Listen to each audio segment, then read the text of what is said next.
Persistent objects in Hibernate.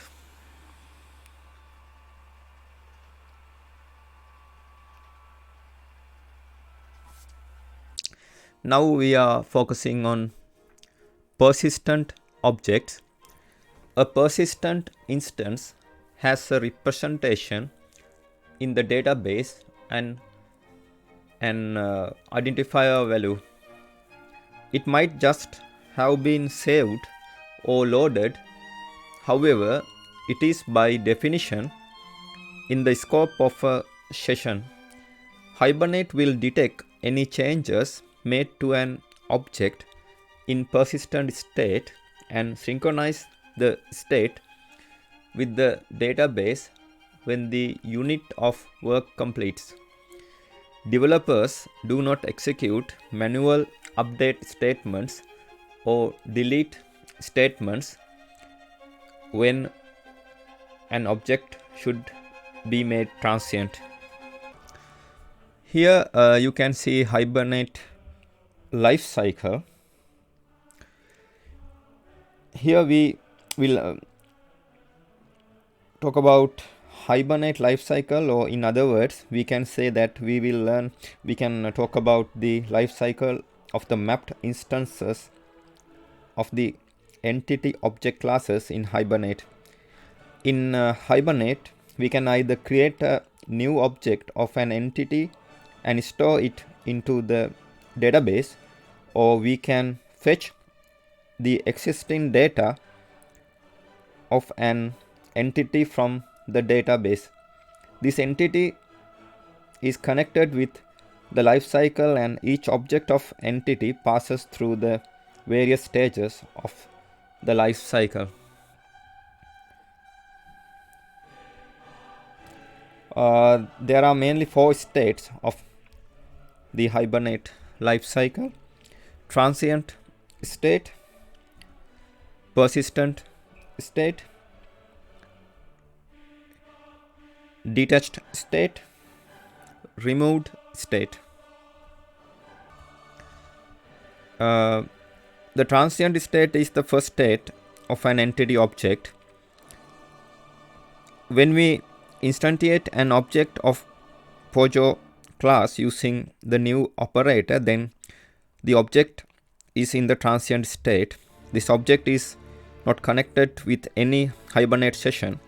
As it is not connected to any Hibernate session, so this state is not connected to any database table. So if we make any changes in the data of the Pojo class, then the database table is not altered. Transient objects are independent of Hibernate and they exist in the heap memory.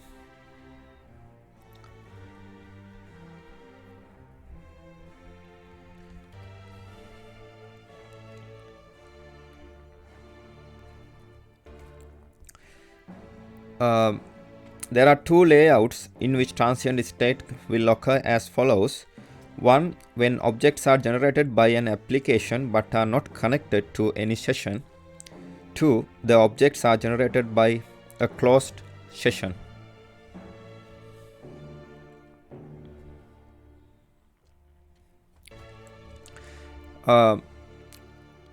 Persistent state.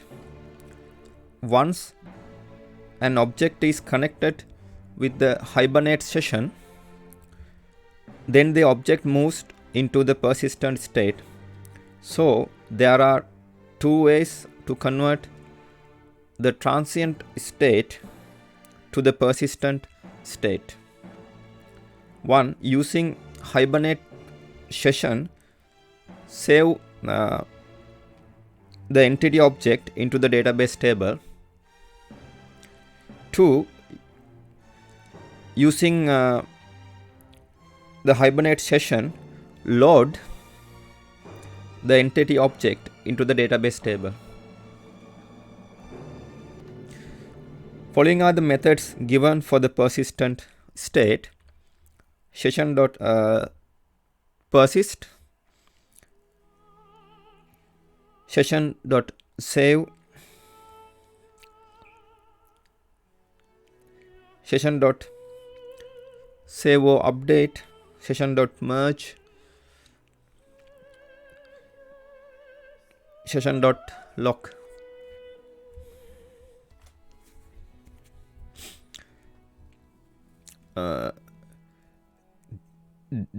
Detached state. For converting an object from persistent state to detached state, we either have to close the session or we have to clear its cache. As the session is closed here or the cache is cleared, then any changes made to the data will not affect the database table. Whenever needed, the detached object can be reconnected to a new Hibernate session. To reconnect the detached object to a new Hibernate session,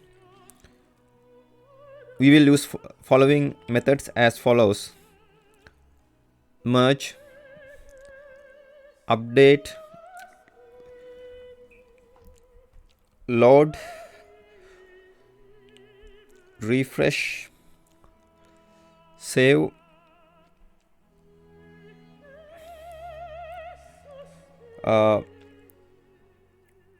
following are the methods used for the detached state: session dot detach, session dot evict, session dot clear, session dot close. Removed state. In Hibernate lifecycle, it is last state. The removed state when the entity object is deleted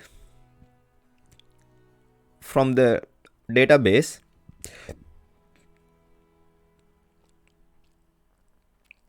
then the entity object is known to be in the removed state.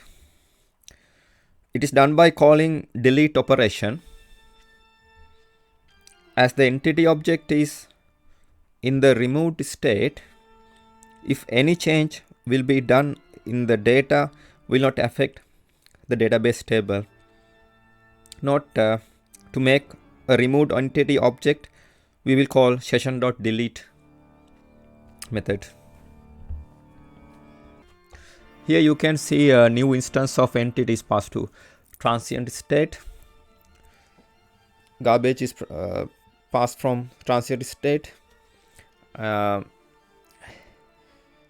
Transient state is connected to persistent state. Save, persist, and save or update and update methods are passed from transient state to persistent state. Get and load methods are passed to transient state. Transient state is connected to removed state.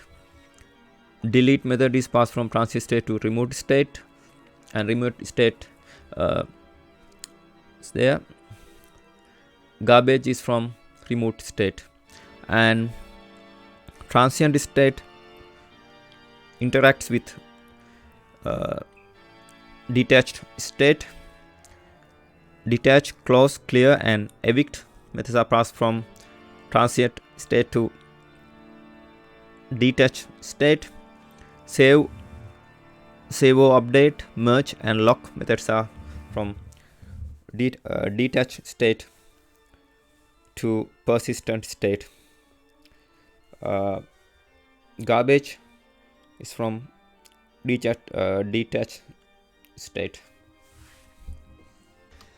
Here you can see converting transient state to persistent state.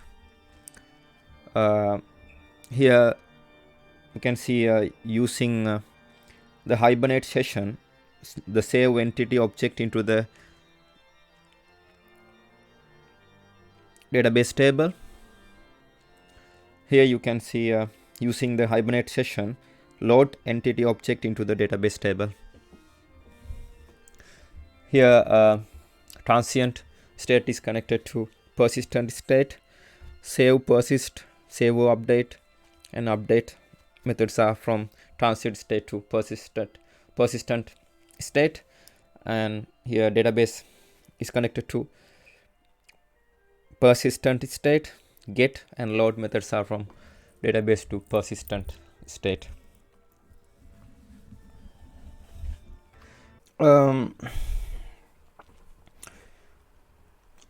Here you can see persistent objects, persistent or managed. Persistent objects are maintained by Hibernate. Persistent entities exist in the database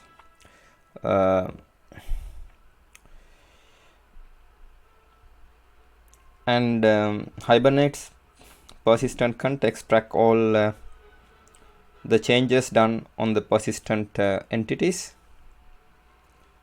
by the client code. Persistent entity is mapped to a specific database row.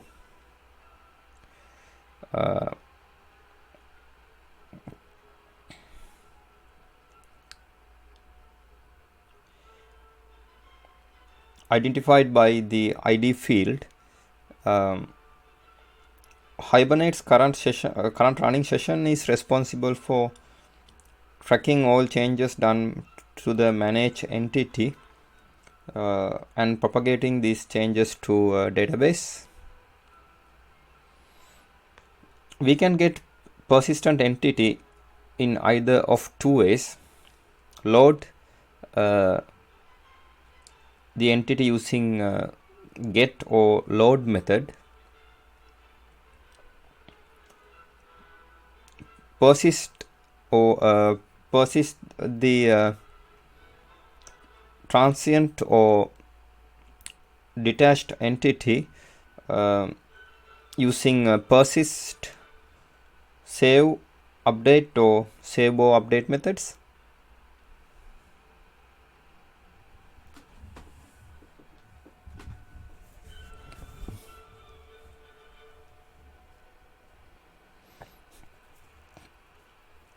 Here client interacts with Pojo.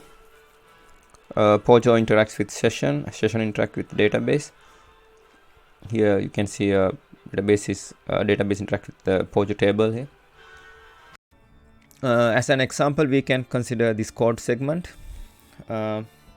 Newly instantiated instances of a persistent classes are considered transient by Hibernate. We can make Hibernate instance persistent by associating it with the session.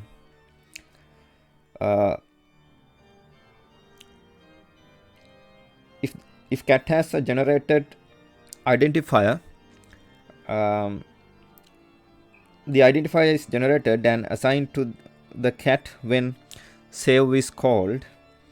If cat has an assigned identifier or composite key, the identifier should be assigned to the cat instance before calling save. You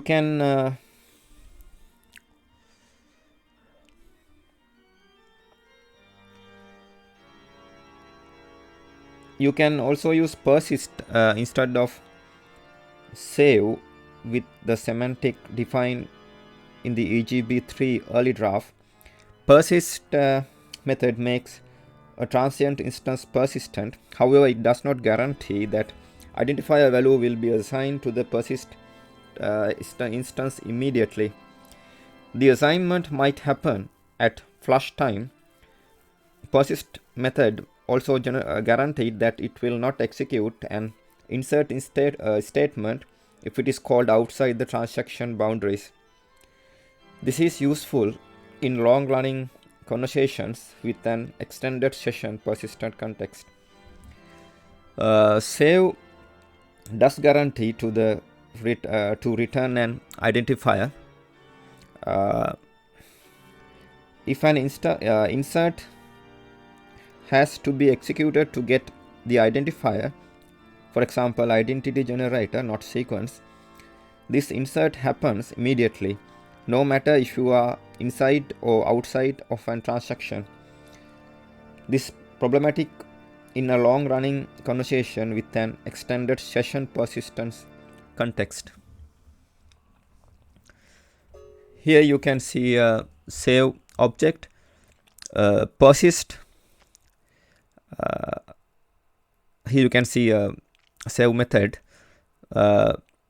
persist the given transient instant, first assigning a generated identifier or using the current value of the identifier property if the assigned generator is used. This operation cascades to associated instances if the association is mapped with cascade equal save update.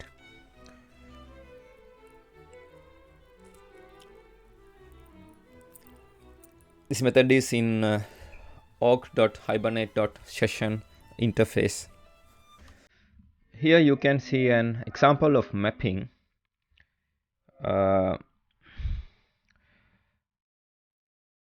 table lets you to define the table entity will be persisted into. If undefined, the table name is the unqualified class name of the entity. You can also optionally define the catalog, the schema, as well as unique constraints on the table. The constraints name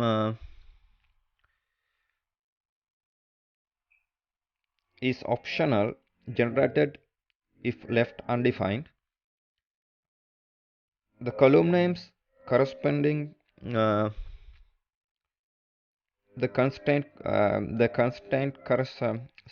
column names composing the constraint correspond to column names as defined before the Hibernate naming strategy is applied. And you can see here column names.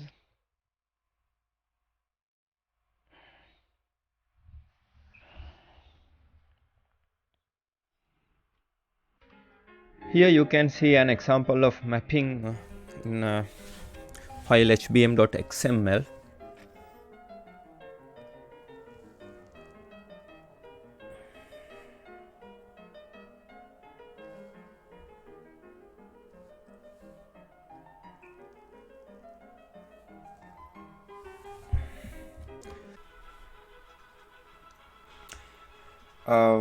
Now we are considering declare getters and setters for persistent attributes in entity types in domain model. The Jakarta persistence specification requires this, otherwise the model would prevent accessing the entity persistent state fields directly from outside the entity itself. Although Hibernate does not require it, it is recommended to follow the Java Bean conventions and define getters and setters for entity persistent attributes. Nevertheless, you can still tell Hibernate to directly access the entity fields. Attributes, whether fields or getters or setters, need not to be declared public. Hibernate can deal with attributes declared with the public protected package or private visibility. Again, if wanting to use runtime proxy generation for lazy loading, the getter or setter should grant access to at least package visibility. Now we are considering manage or persistent in persistence context. The entity has an associated identifier and is associated with the persistence context. It may or may not physically exist in the database yet. Now we are considering accessing Hibernate APIs from Jakarta persistence. uh, uh, um, the Jakarta persistence defined an incredibly useful method to allow applications access to APIs uh, of underlying provider.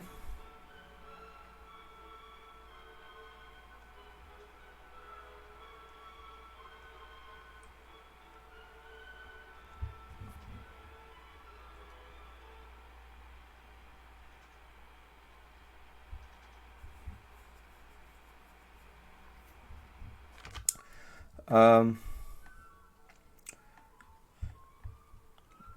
Now we are considering lazy attribute loading in bytecode enhancement. Here you can see at lazy group example.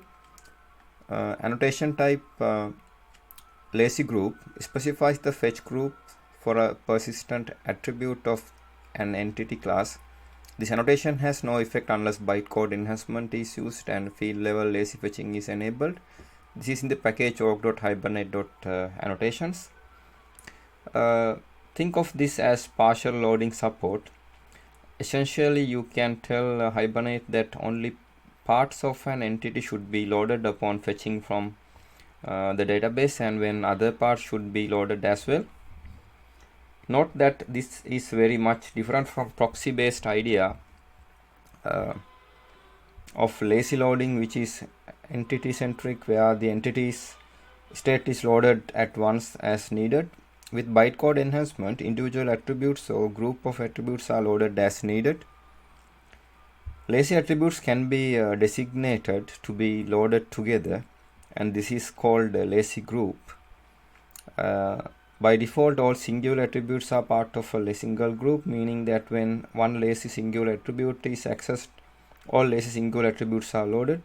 Lazy plural attributes by default are each lazy group themselves. This behavior is explicitly controllable through the at org.hibernate.annotation.lazy group annotation. In this example, we have two lazy attributes. We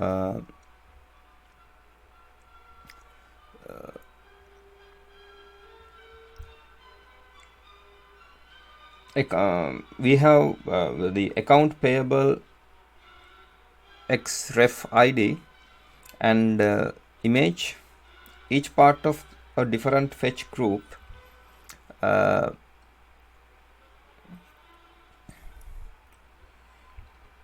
Which means that accessing account payable xref id will not force the loading of image attribute, vice versa. As hopefully temporary legacy hold over, it is currently required that all lazy singular associations many to one and one to one also include at lazy to one lazy to one option dot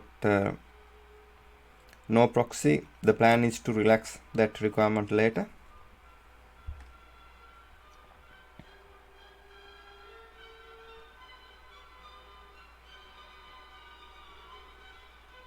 Getters and setters are omitted for the brevity. Now we are considering making entities persistent. Here making an entity persistent with Hibernate API. The method void persist object make a transient instance persistent and mark it for later insertion in the database. This operation cascades to associated instances if the association is mapped with cascade type dot persist. This is in the interface session and in the package org.hibernate.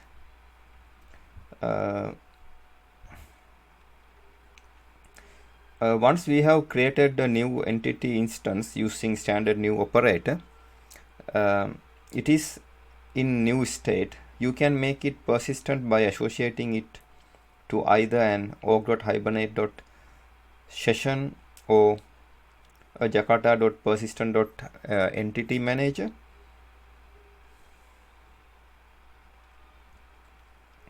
org.hibernate.session also has a method named persist, which follows the exact semantics defined in the Jakarta persistent specification for the persist method.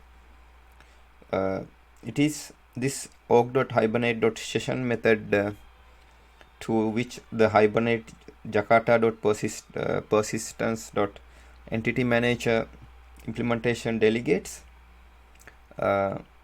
If the domestic cat entity type has generated an identifier, the value is associated with the instance when the save or persist is called. If the identifier is not automatically generated, the manually assigned usually natural key value has to be set on the instance before the save or persist methods are called.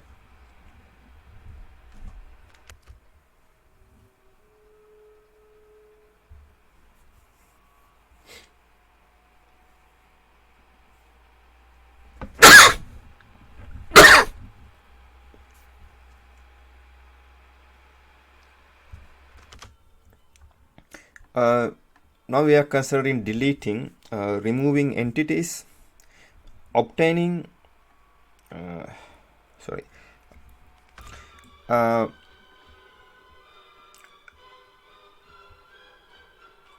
deleting an entity with Hibernate API. The method void remove object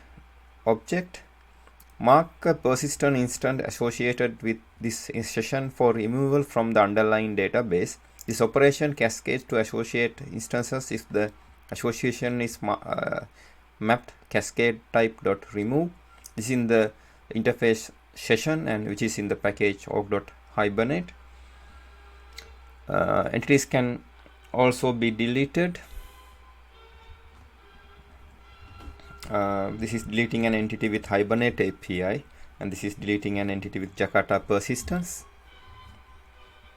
Hibernate itself can handle deleting entities in detached state. Jakarta persistence, however, disallow this behavior. Implementation here is that entity instance passed to the Hibernate org.hibernate.session delete method can be either in managed or detached state, while entity instance passed to remove on jakarta.persistence.entity manager must be in the managed state.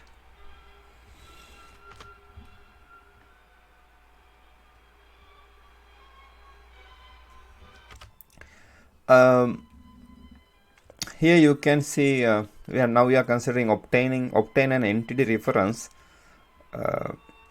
without initializing its data.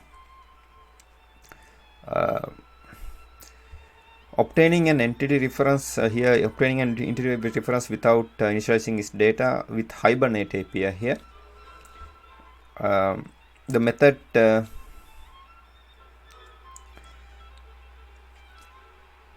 tt get reference class t entity type object id return a reference to the persistent instance with the given class and identifier, making the assumption that the instance is still persistent in the database. This method never results in access to the underlying data store and thus might return a proxy that is initialized on demand when non-identifier method is accessed. This is in the package, this is in the interface session and which is in the package org.hibernate. Sometimes referred to as lazy loading, the ability to obtain a reference to an entity without having to load its data is hugely important. The most common case being the need to create an association between an entity and another existing entity.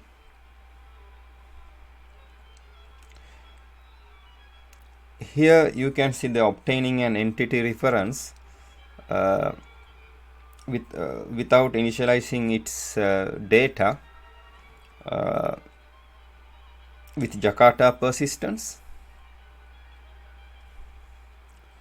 Here obtaining an entity reference without initializing its data with Hibernate. These examples work on the assumption that the entity is defined to allow lazy loading, generally through use of runtime proxies. In both cases, an exception will be thrown later if a given entity does not refer to actual database state when the application attempts to use returns proxy in any way that requires access to its data. Unless the entity class is declared final, the proxy extends the entity class. If the entity class is final, the proxy will implement an interface instead.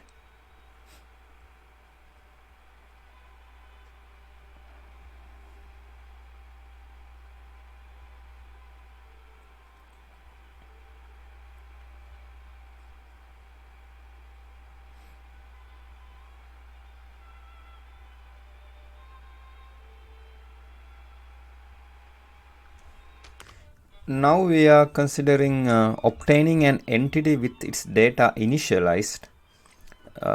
Here obtaining an entity reference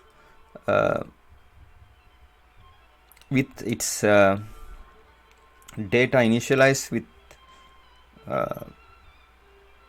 Hibernate API. The method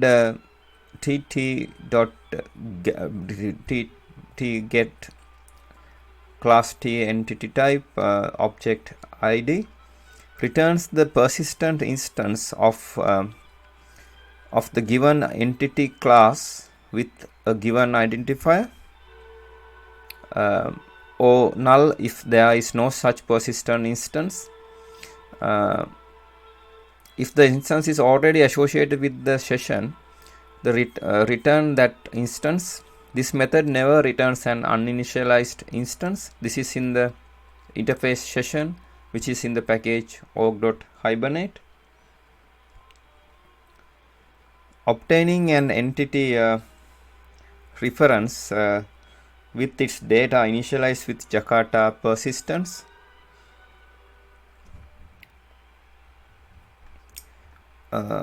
Here obtaining an entity reference with its data initialized with its data initialized using by ID method Hibernate API.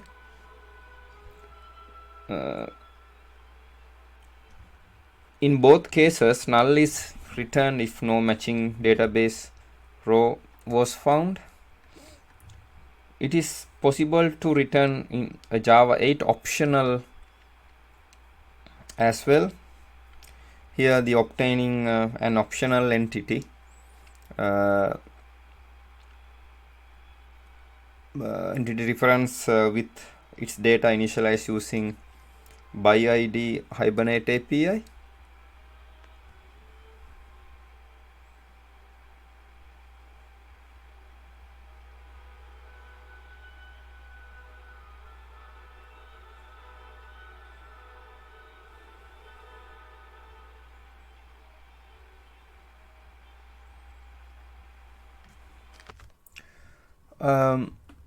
Now we are considering obtain multiple entities by their identifiers. Loading multiple entities using by multiple IDs.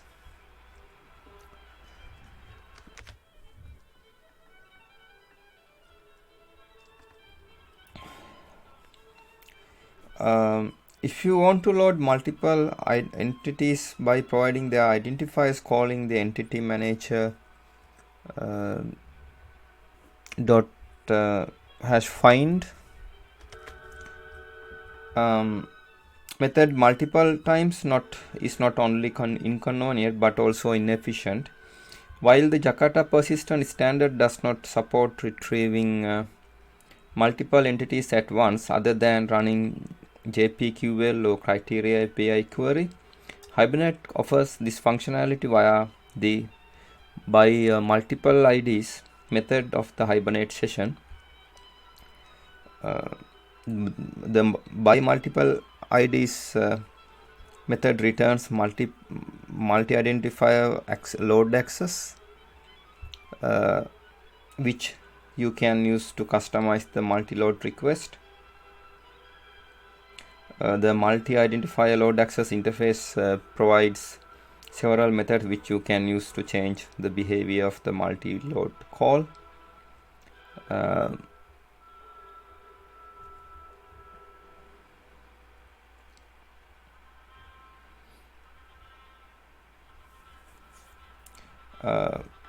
So enable order return boolean enabled, enable session check boolean enabled, enable return of deleted entities boolean enabled, with lock options, with cache mode, with batch size int batch size, with root graph t graph. Now assuming we have 3% entities in the database, we can load all of them with a single call as illustrated by this example. Here the method multi multi-identifier load access T by multiple IDs class T entity class create a multi-identifier load access instance to retrieve multiple entities at once as specified by the primary key values, and this is in the interface session which is in the package org.hibernate.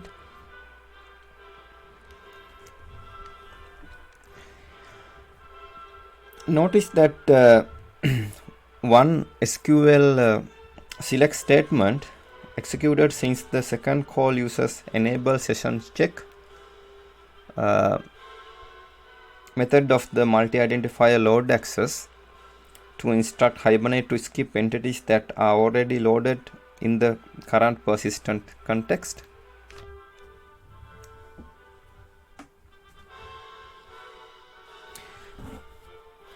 If the entities are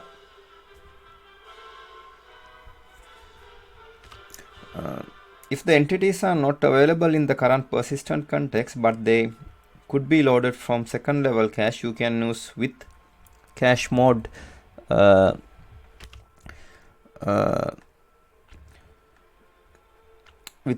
cache mode method of the multi-identifier load access object. In the example here, we first make sure that we clear the second level cache.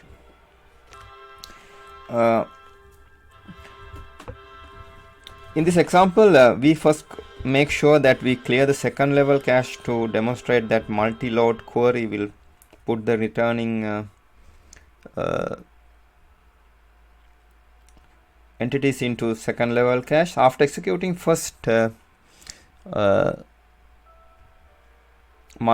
multiple IDs call, Hibernate is going to fetch the requested entities and illustrated by get second level cache put count method call. 3 entities were indeed added to the shared cache. Afterward, when executing the second by multiple IDs call for the same entities in a new Hibernate session, we get the cache mode dot normal second level cache mode, so that entities are going to be returned from second level cache.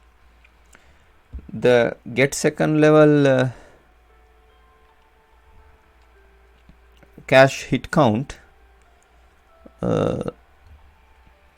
statistics method return 3 this time, since the 3 entities were loaded from second level cache, and as illustrated by SQL statement interceptor dot get SQL queries. No multi-load select statement was executed this time.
Um, Now we are considering obtain an entity by natural ID.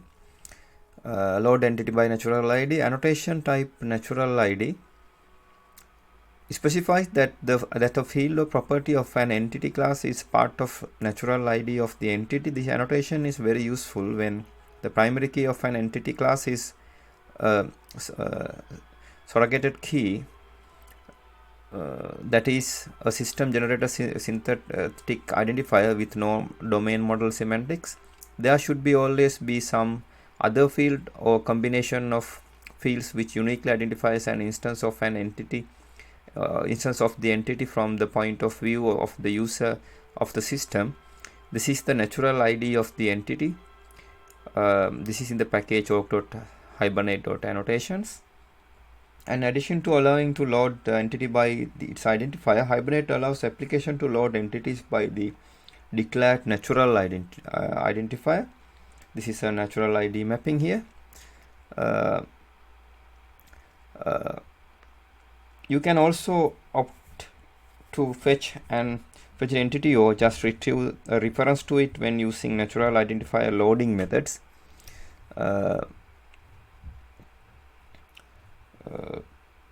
Here get entry reference by simple natural ID, load entity by natural ID,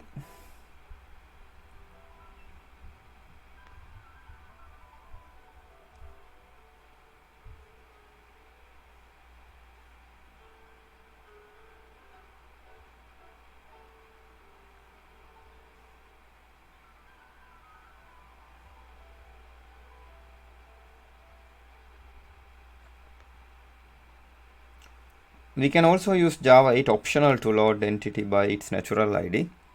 Hibernate offers a uh, consistent API for accessing persistent data by identifier or by natural ID. Each of these define the same two data access methods. Get referenced should be used in cases where the identifier is assumed to exist, where non-existence would be an actual error. There should never be used to test existence. That is because this method will prefer to create and return a proxy of if the data is not already associated with the session rather than it hit the database. The quintessential use case for using this method is to create foreign key based on associations. Load will return the persistent data associated with the given identifier value or null if that identifier does not exist. Each of these methods defines an overloading variant accepting org.hibernate.lock options argument. Locking is local lock options argument.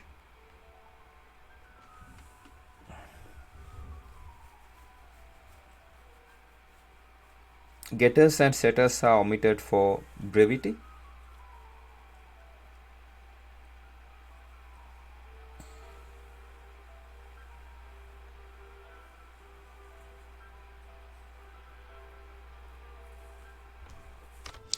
Now we are considering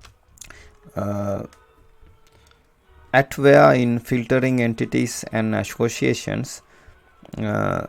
Here at-where mapping usage. Sometimes you want to filter out entities or collections using custom SQL criteria. This can be achieved using where annotation which can be applied to entities and collections.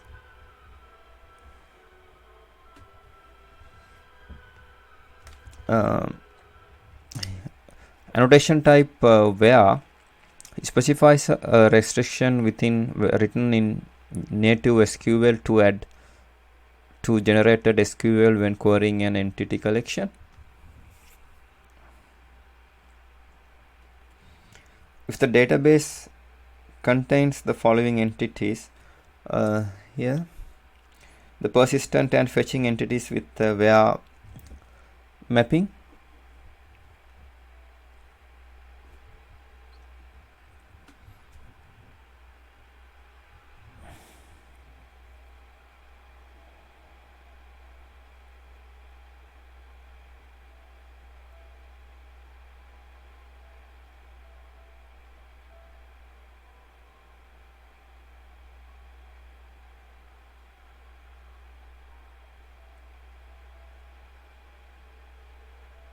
getters and setters omitted for brevity.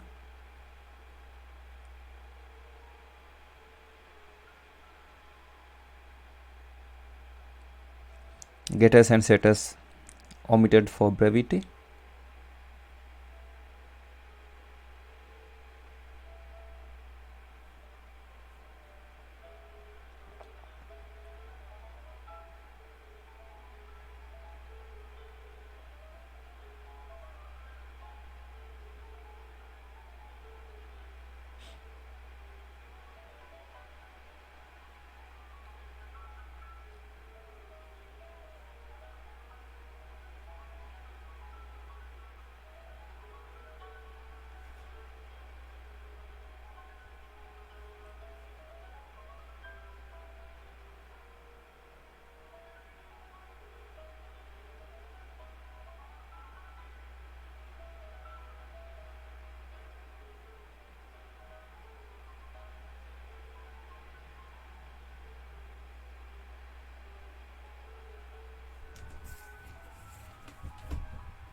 When executing an account entity query, Hibernate is going to filter out all the records that are not active.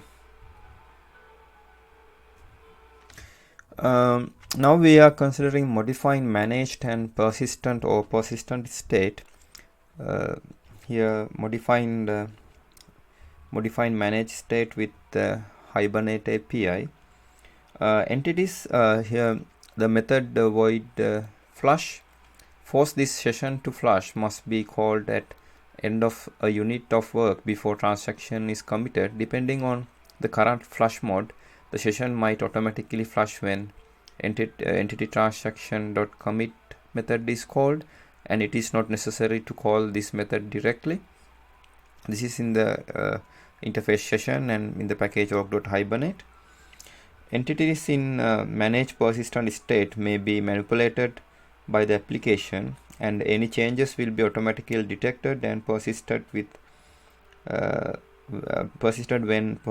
persistence context is flushed, where there is no need to call a particular method to make your modification persistent.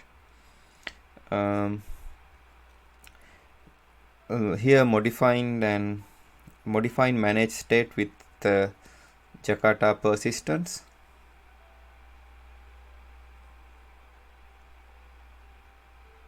Here modifying managed state with Hibernate API.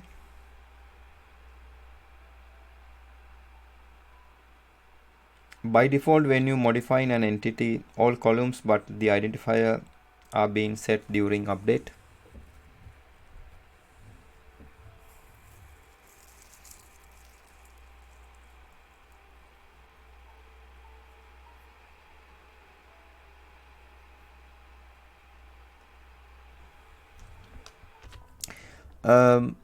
Now we are considering refresh entity state. Refreshing entity state with Hibernate, here Hibernate API.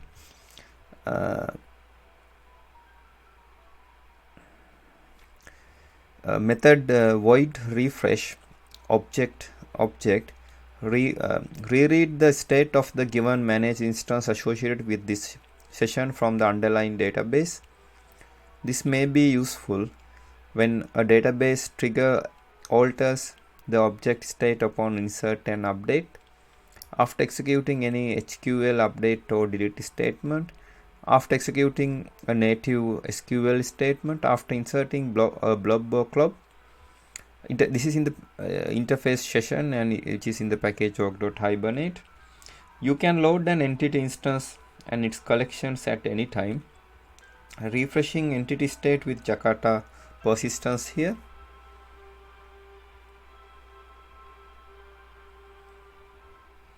Refreshing entity state with Hibernate API is here. One case where it is useful when it is known that the database state has changed since the data was read. Refreshing allows the current database state to be pulled into the entity instance and the persistence context.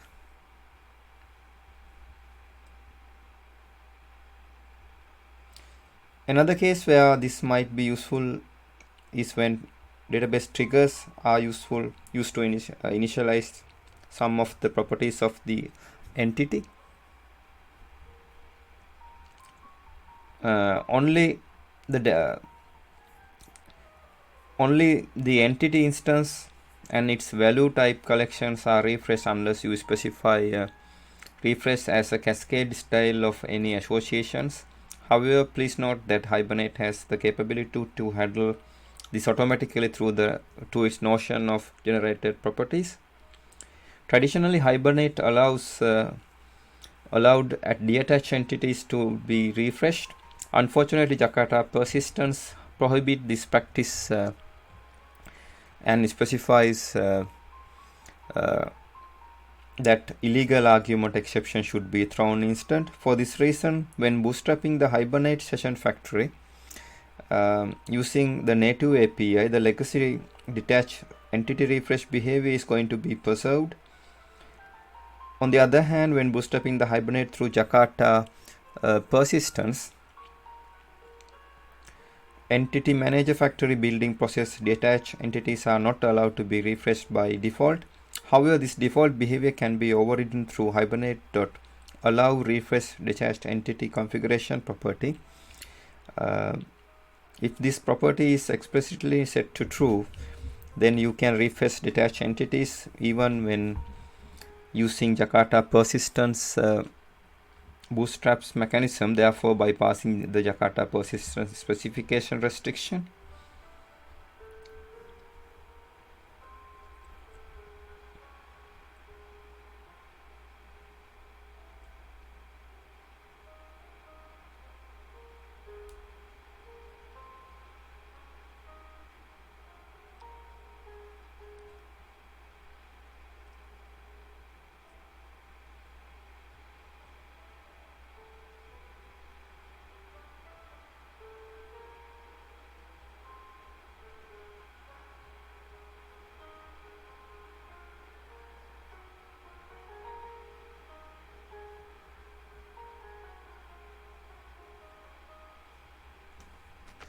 Now we are considering working with considering reattaching detached data in working with detached data.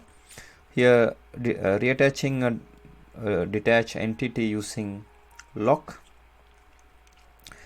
The method void lock object lock options obtaining a lock on the given manage instance associated with this session using the given lock options. This is in the interface session and it is in the package org.hibernate. Reattachment is the process of taking incoming entity instance that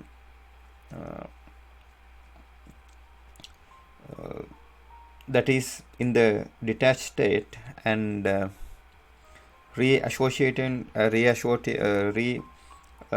associating with it with the current persistence context. Jakarta persistence does not support reattaching detached data. This is only available through Hibernate org.hibernate.session. Here reattaching detached entity using lock.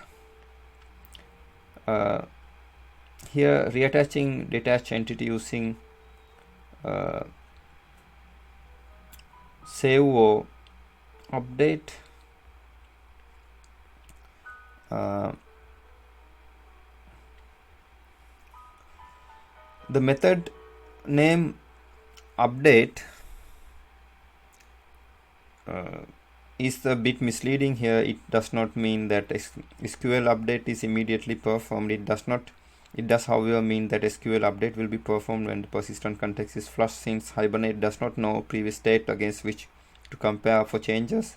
If the entity is mapped with select before update, Hibernate will pull the current state from the database and see if update is needed. The provided entity is detach update and save update operate exactly the same. Here it's not shown here, but you can see the merge is there.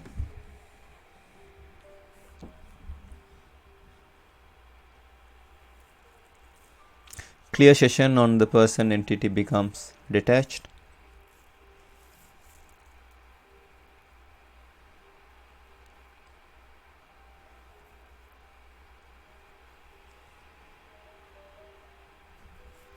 Clear session on the person entity becomes detached.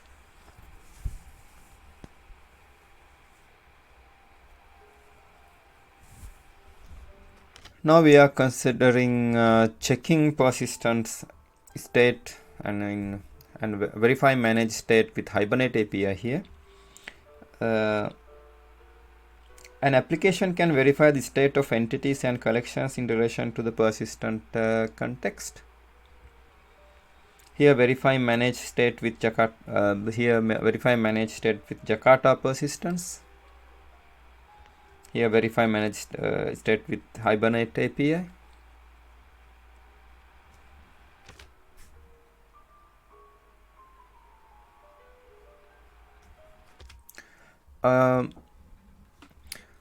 Here Now we are considering evicting entities. Here you can see evicting an entity from the Hibernate session. Here the method void evict object remove this instance from the session cache. Changes to the instance will not be synchronized with the database. This operation cascades to associated instances if the association is mapped with cascade type dot detached.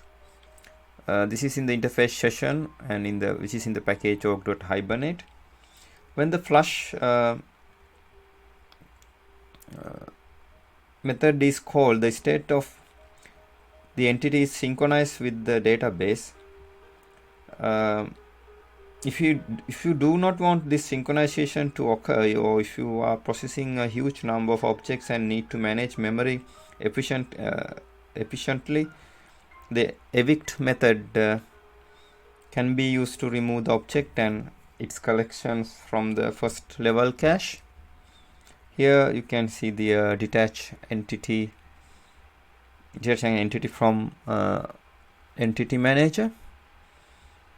Here you can see evicting an entity from Hibernate session.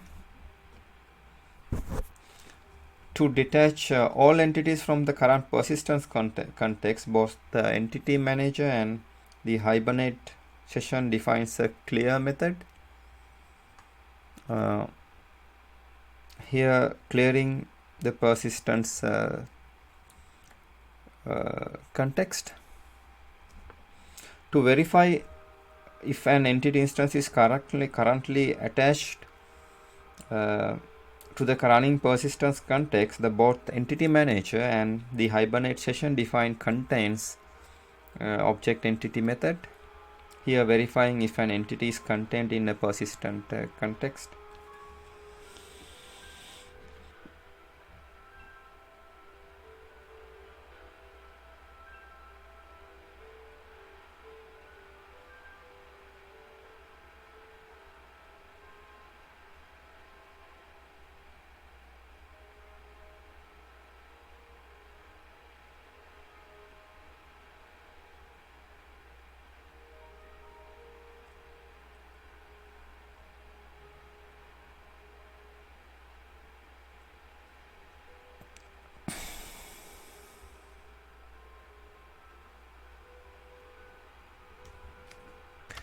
Now we are considering cascading entity state transitions. The following example will explain some of the aforementioned cascade operations using the following entities.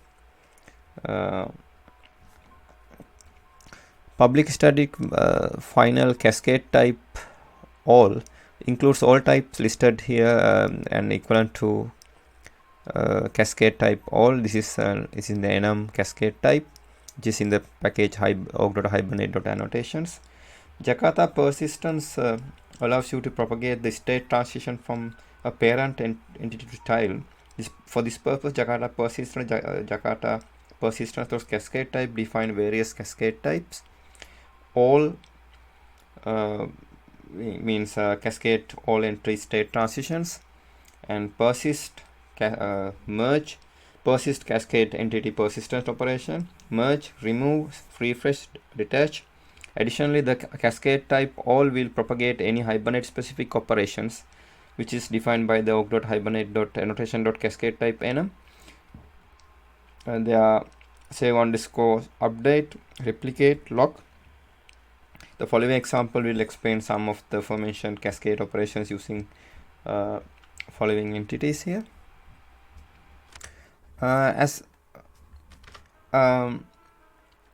Here as an example, cascade type dot persist. The cascade type dot persist allows us to persist a child entity along with parent one. So here the cascade type persist example here. Even if just person parent entity was persisted, Hibernate has managed to cascade the persistent operation to the associated phone child entity as well.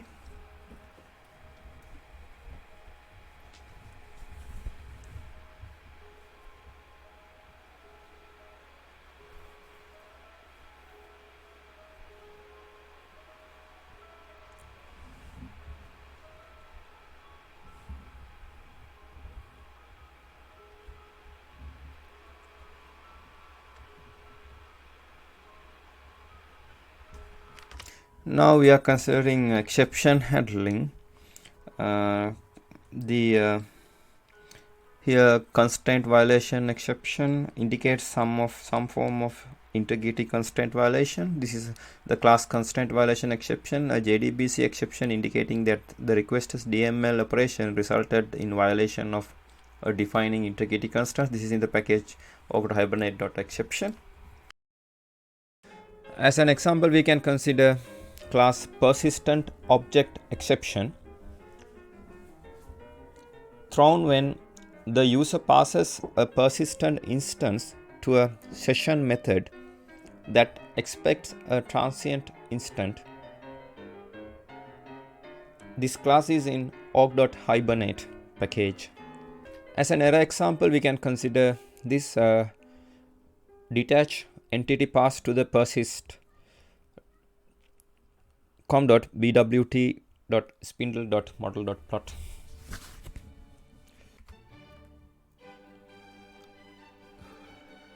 Now we are focusing on session, the main runtime interface between Java application and Hibernate. This is the central API class abstracting the notion of a persistence service. The lifecycle of a session is bounded by the beginning and end of a logical transaction. Long transactions might span several database transactions. The main function of the session is to offer create, read, and delete operations for instances of mapped entity classes. Instances may exist in one of three states: transient, never persistent, not associated with any session; persistent, associated with a unique session; detached, previously persistent and not associated with any session. Transient instances may be made persistent by calling save, persist, and or save or update. Persistent instances may be made transient by calling delete. Any instance returned by a get or load method is persistent.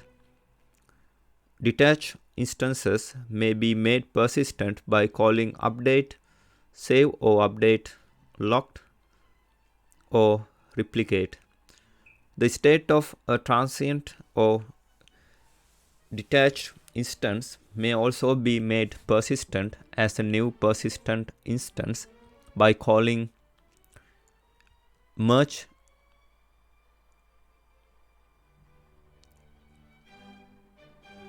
save, and persist methods result in an SQL insert, delete method in SQL delete, and update method or merge method in an SQL update.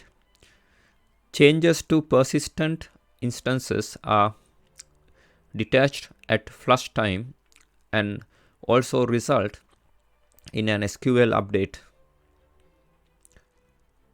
Save or update method and replicate method result in either an insert or an update. It is not intended that implementers be thread safe. Instead, each thread transaction should obtain its own instance from a session factory. A session instance is serializable if its persistent classes are serializable. If the session throws an exception, the transaction must be rolled back and the session discarded. The internal state of the session might not be consistent with the database after the exception occurs. Here you can see session methods that make state transitions happen. An entity instance in our application appears in one of three main states in relation to the session persistence context.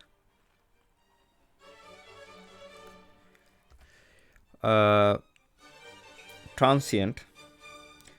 This transient isn't and never was attached to a session. This instance has no corresponding rows in the database. It's usually just a new object that we created to save to the database. Persistent. This instance is associated with a unique session object.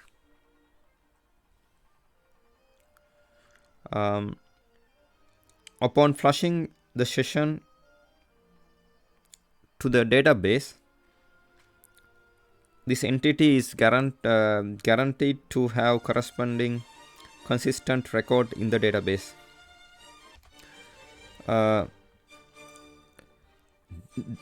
Detached. This instance was once attached to a session.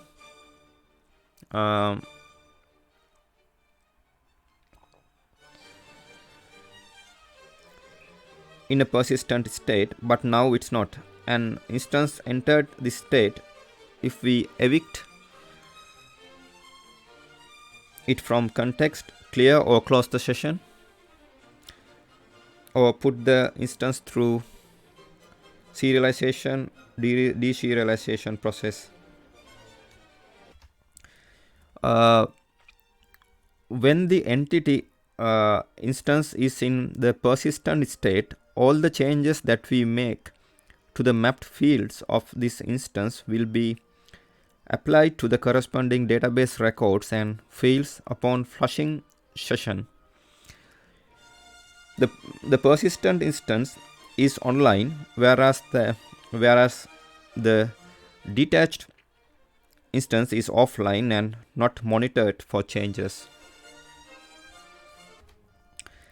This means that when we change the fields of a persistent object, we don't have to call save, update or any of those methods to get these changes to the database. All we need to do is commit the transaction, flush the transaction or close the session.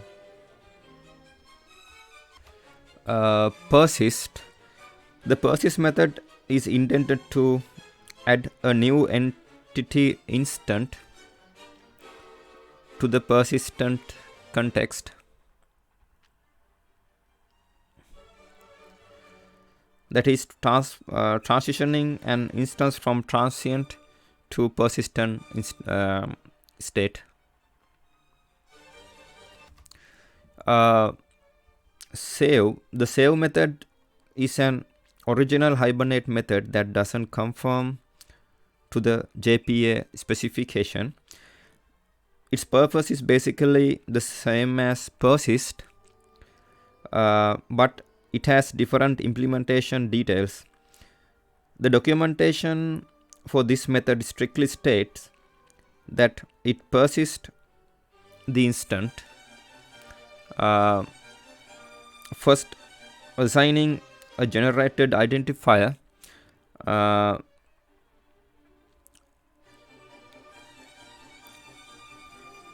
the method will return serializable value of this identifier.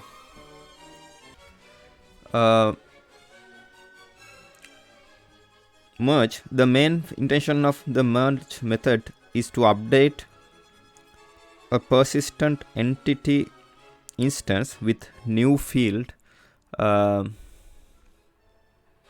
values from the detached entity instance.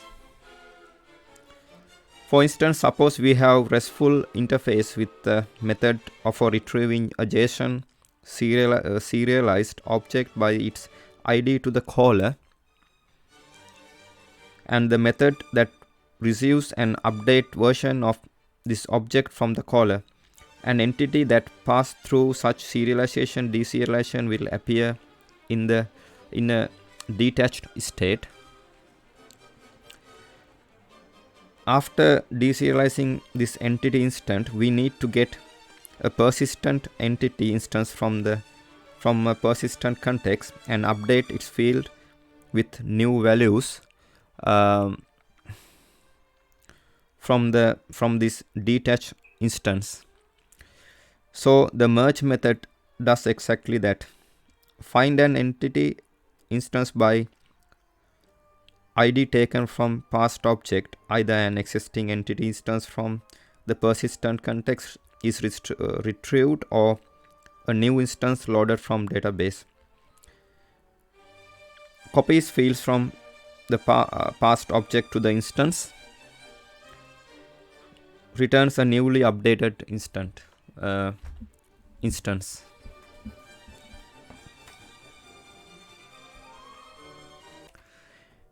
Update, as with persist and save,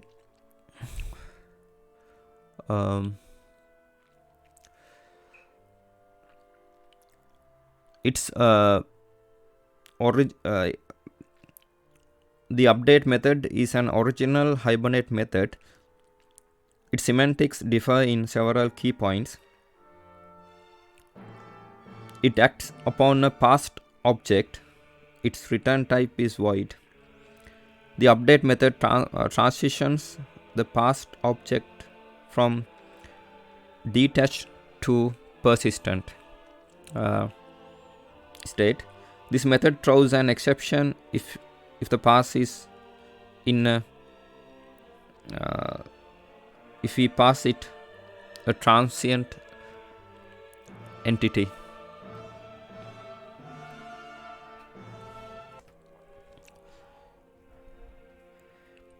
Save or update. This method appears only in Hibernate API and doesn't have its standardized counterpart similar to update. We can also use it for reattaching instances. Actually, the internal default update event listener class that processes the update method is a class of default save or update listener, just overriding some functionality. The main difference of the save or update method is that it doesn't throw an exception when we applied to a transition instance. Instead, it makes it transient instance persistent.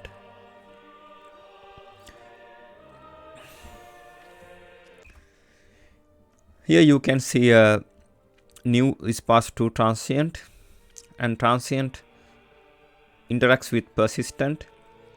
Save persistent. Save persist. Save updates are from transient to persistent. Delete is from persistent to transient.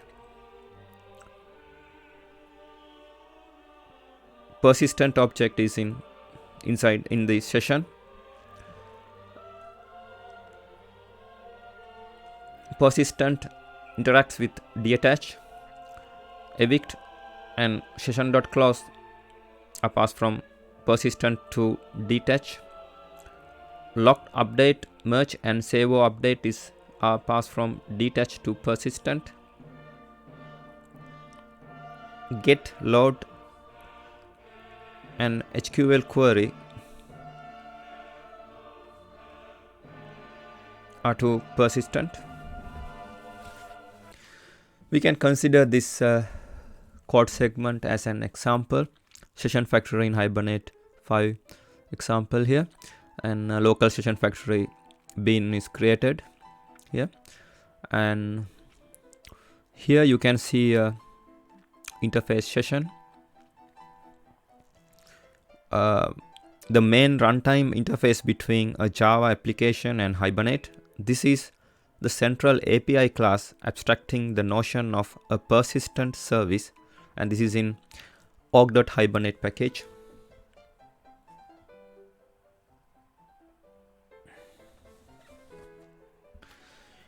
Here we can consider this segment in hibernate.cfg.xml file. Here you can see set the current session context here, and you can see the property hibernate.current session context class here. Supply a custom strategy for scoping of the current session. Example JTA thread managed custom.class.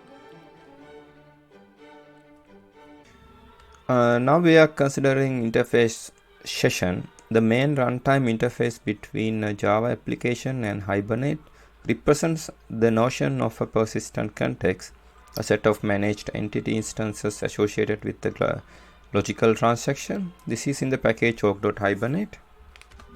Now we are considering session.lock method in locking. This is a session.lock example.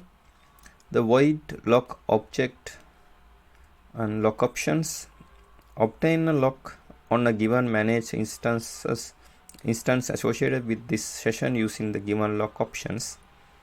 This is in the interface session and which is in the package org.hibernate. The following example shows how to obtain a shared database locked.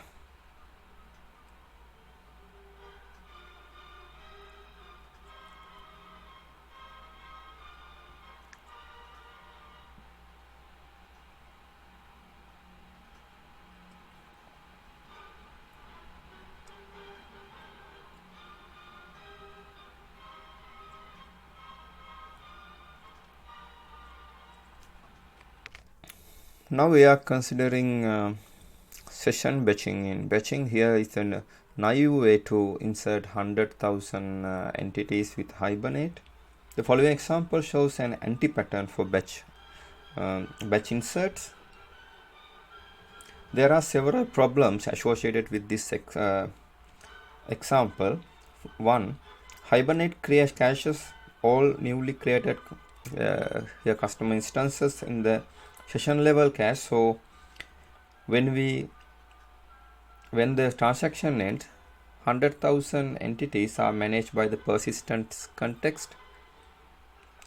If the maximum memory is allocated to the JVM is rather low, in this example could fail with an out of memory exception. The Java 1.8 JVM allocated either quarter of the available RAM or 1 GB, which can easily accommodate 100,000 objects in the heap.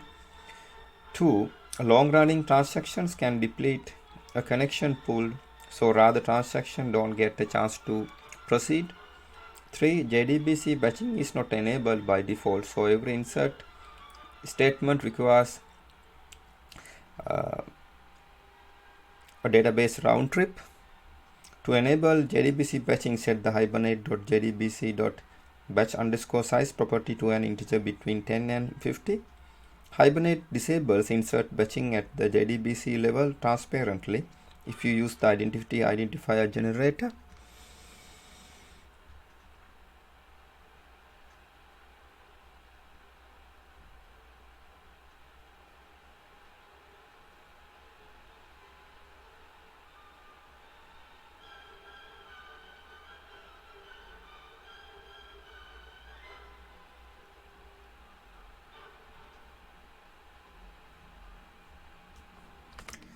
Now we are considering batch insert, flushing and clearing session. Clearing the session. The method void flush force this session to flush must be called at the end of the unit of work before the transaction is committed.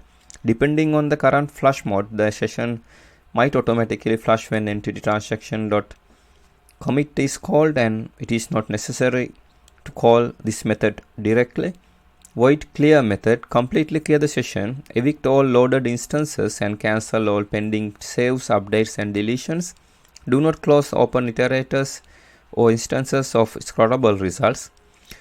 We are discussing about the flush method and clear methods in interface session, which is in the package org.hibernate. When you make new object persistent, employ method flush methods flush and clear to the session regularly to control the size of the first level cache.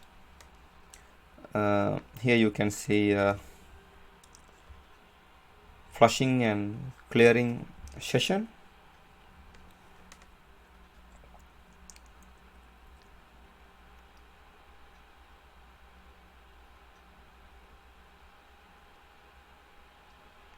Flush a batch of inserts and release memory.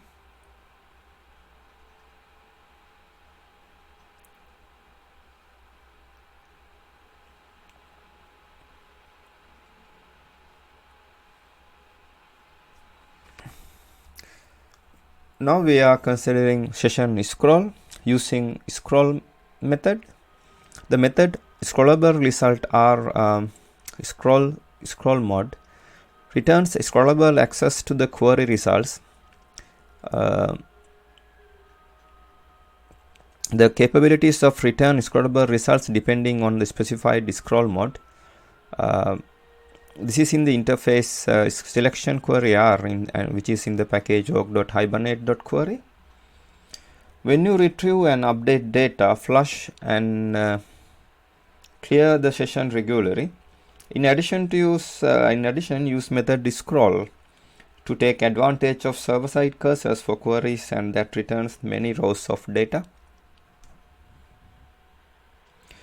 If left unclosed by the application, the Hibernate will automatically close the underlying resources, for example, result set and prepared statement used internally by scrollable result.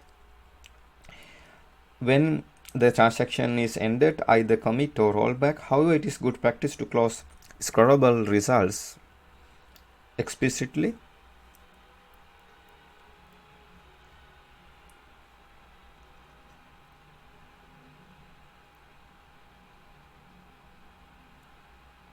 Flush the batch, updates and release the memory.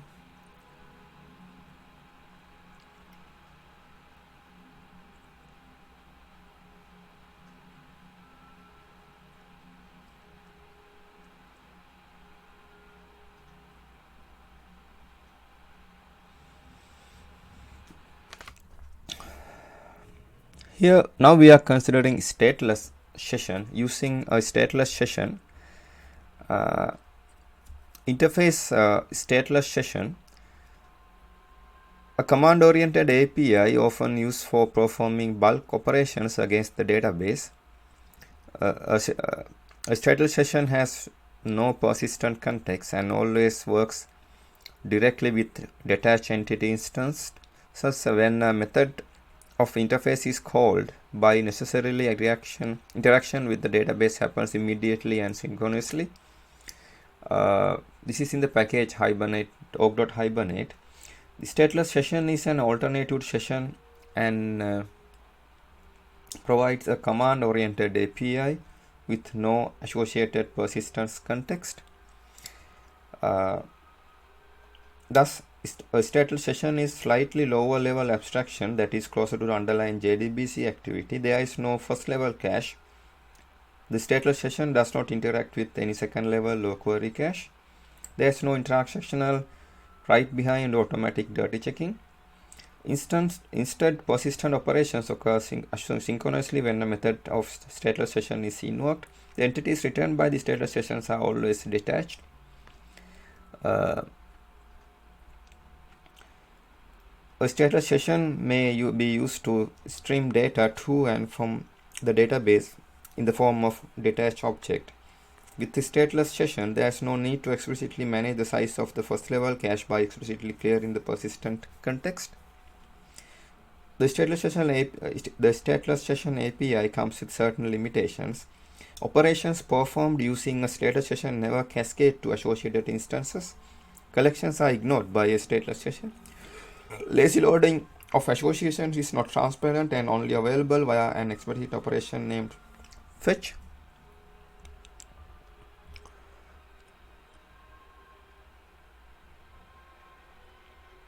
And operations performed via a stateless session bypass Hibernate's event model and interceptors. Due to the lack of first level cache, stateless sessions are vulnerable to data aliasing effects. Here using stateless session, the customer instances returned by the query are immediately detached. They are never associated with any persistence context. The insert method, update method, then delete operations defined by the stateless session interface operate directly on database rows. They cause corresponding SQL operations to be executed immediately. They have different semantics from the save or update, and delete operations defined by session interface.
Here the interface stateless session, a command-oriented API often used for performing bulk operation against the database.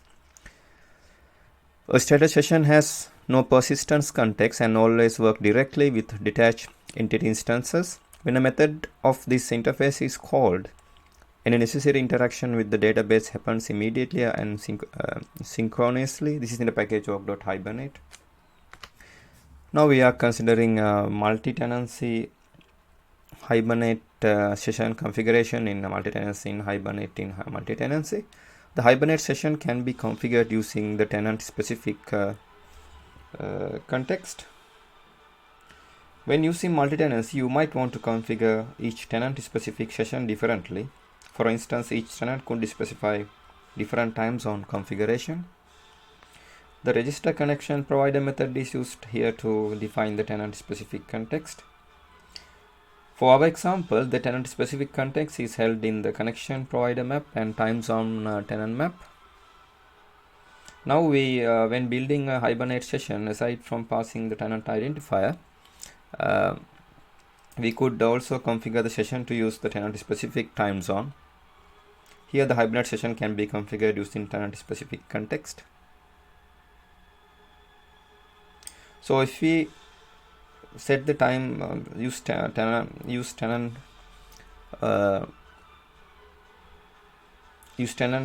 time zone parameter to true, Hibernate will persist the timestamp properties using tenant specific time zone. As you can see in the following example, timestamp is successfully retrieved even if the current running JVM uses a different time zone.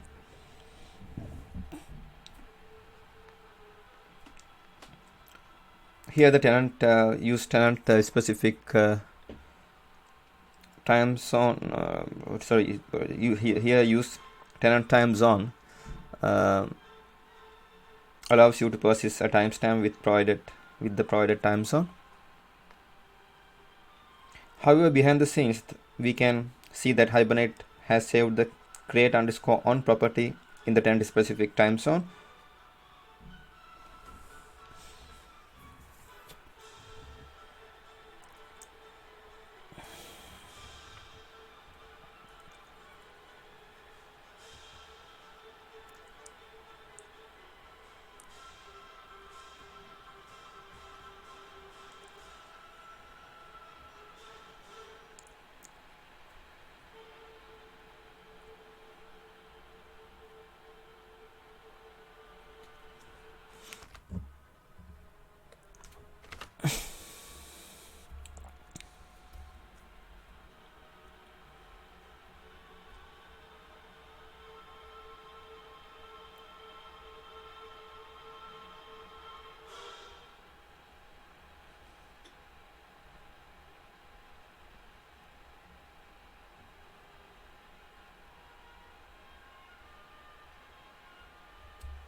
Now we are considering session statistic methods in org.hibernate.statistics method in statistics.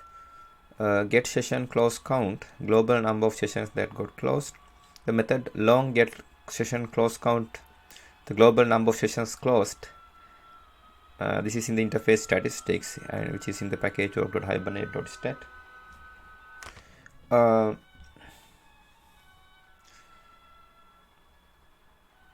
Now we are considering hibernate.session.events.auto in session events. Fully qualified class name implementing the session event listener interface. As an example, we can consider, as an exception example, we can consider session exception class thrown when the user calls a method of a session that is in an inappropriate state for the given call. For example, the session is closed or disconnected. This class is in org.hibernate package. As an example, we can consider this: no current session context configured, org.hibernate.implement.session factory implement.get current session. Now this is the end of my presentation. Thank you very much for watching it.